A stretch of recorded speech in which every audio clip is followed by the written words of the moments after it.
for the Go for SC2 Monday Cup. In the top right-hand corner, representing Vega Squadron, it is DaNa. And in the bottom left, the blue Zerg player who actually just played a game on this map, although it was a ZVT instead of a mirror. It is the blue Zerg player, it's Dimaga. So, some ZvZ finals coming in as I realized no one heard my introduction. As, like a pro, I left my mic muted. I haven't done that in a long time. It used to be a thing. It's because I've switched from having... Because I've just recently switched microphone. My new mic doesn't actually have a hard kill switch on it, whereas my old mic did. So I'm now software muting it as opposed to hardware muting. Gotcha. Caught me off guard. We've all done it. We've all done it. More about StarCraft though. This game, no early rushes. That makes me quite happy. Yeah. It looks like it was DaNa in our previous ZvZ that we saw him play, where he was the defender, correct, against those speedling all-ins, and he defended quite brilliantly to win both of those games. Am I correct in... Sorry, I didn't catch that. Oh, I said DaNa was the defender of the speedling all-ins in the ZvZ we saw him play earlier, correct? Yes, he was. And he defended it really nicely. He went, not blindly, but his build was to get a Baneling Nest out very quickly. So by doing that, he got himself into a pretty solid spot, actually. Yeah, we'll see if that build, and then we only saw him play 2 of those games, obviously. He did win the series 2 games to none. But, you know, we'll see if he does go for that same build again here. We see the hatch first coming out for Dimaga, followed by the pool, and it's just a reversal in the order here for the Vega Zerg DaNa. But what are you expecting here from Dimaga and from DaNa? Well, from Dimaga, all night he's been doing nothing but playing very macro-orientated builds. Yes. So I wouldn't be expecting to see anything different from that. Meanwhile, from DaNa, he's someone who's happy to throw out a variety of different strategies. So I think he's going to be the more unpredictable player in this series.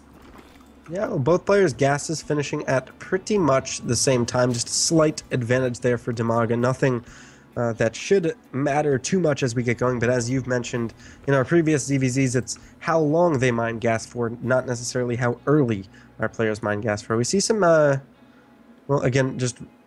by the nature of the build orders, the 2 queens coming out simultaneously for DaNa, the one, or for Dimaga, the one for DaNa at a time from that main hatch, and both players setting up pretty much identically moving forward. The hatch first up against the pool first.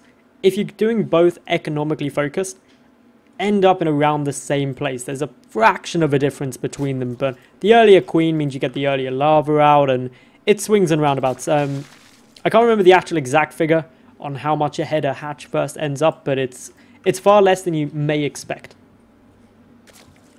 Yeah, and the Baneling Nest there does come down for Dimaga, however. It's not for DaNa, as his creep hasn't quite spread far enough for him to build the Baneling Nest, as now it has and he will. So do you see the positioning of Dimaga's Baneling Nest kind of leaning towards a more aggressive kind of style, as it's not in the front to kind of buffer for him?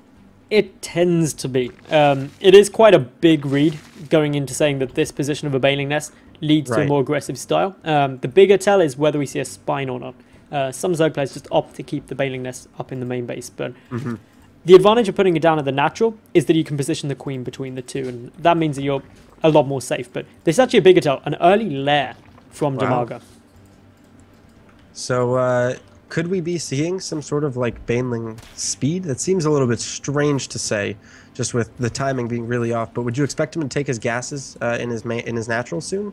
Really, the biggest tell is those gases at the natural. Are we going to get 2 or we get 1? If it's just going up to 3 gases, then it's straight away roaches. But with all 4, this is going to be a quick rush up into Mutalisks. Yeah, and if you look here, we see, well, the 3 gases and the layer here for DaNa.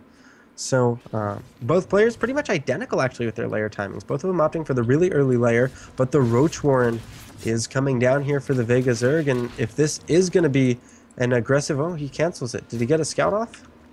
He did. He got a couple of lings through, so he knows how many gases are there. This is actually really important. DaNa actually going to try and go Mutalisks himself. That is a very interesting decision, because he should know that he's behind in those timings just because he didn't have his own 4th up.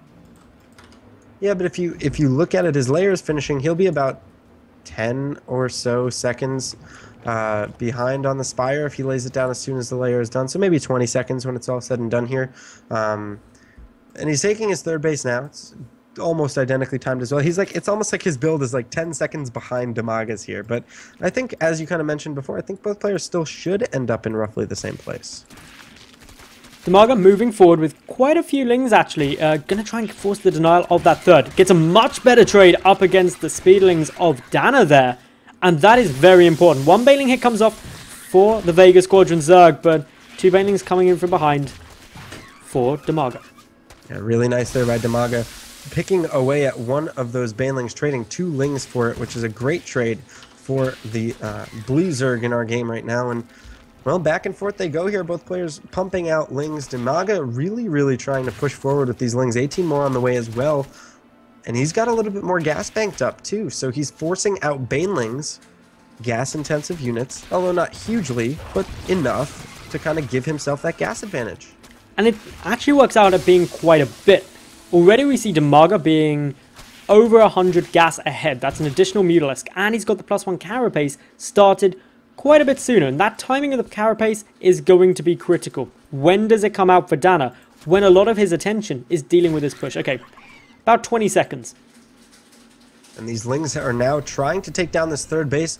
Well, the lings of DaNa are on their way here. It looks like they should come back in time, yeah, to protect that. And these gases have already finished up here for DaNa as well. So although he was behind a little bit early on, it does seem like, well, that gas advantage could prove just huge for him. He only needs 30 seconds with those 2 additional gases up, and he'll get that 100 gas he was behind back again. Every second after that, it's all just a bonus. So DaNa seriously bringing this game nice and close. A lot of lings were expended by Dimaga trying to pick off that third, but nonetheless, still Dimaga has lost slightly more resources.